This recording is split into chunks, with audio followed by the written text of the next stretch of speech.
सध्या बरीच पुस्तकं मी फॉर्मॅटिंग, लेआउट किंवा आणि प्रकाशित करत आहेत. Amazonवर अनेक पुस्तकं प्रकाशन चालू आहे. तर मला एक प्रश्न नेहमी विचारला जातो, की मॅडम कुठल्या प्रकारच्या पुस्तकामध्ये फोटो असणे चांगलं आहे आणि कुठल्या प्रकारच्या पुस्तकामध्ये फोटो लागत नाहीत?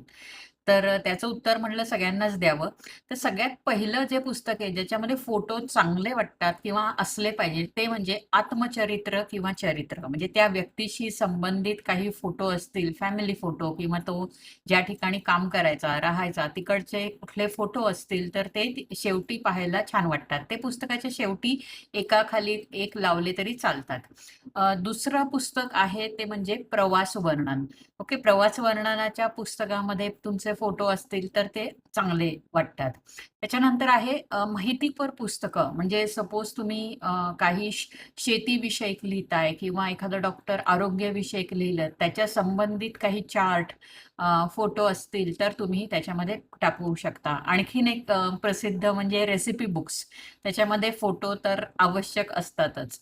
ओके. त्याच्यानंतर बालसाहित्य हा एक प्रकार आहे, ज्याच्यामध्ये फोटो असलेले कारण मुलांना आकर्षण असतं फोटोचं, तर त्याच्यात जर असतील तर आणखीन छान वाटतात. नंतर काही आध्यात्मिक पुस्तकं असतील कोणावर म्हणजे समजा स्वामी समर्थ यांच्याशी संबंधित कुठलं पुस्तक लिहिलं असेल, तर त्यांचा एखादा फोटो तर तो छान वाटतो. अ, काही शैक्षणिक पुस्तकं असतात. तर या प्रकारच्या पुस्तकात फोटो चांगला वाटतो आणि कुठल्या पुस्तकात नाही वाटत. कथा, कादंबरी, कविता, रहस्यकथा याच्यामध्ये तुमचं कव्हर पेज चांगलं असणं अपेक्षित आहे. त्याच्या आत फोटो कोणाला फारसे आवडत नाहीत.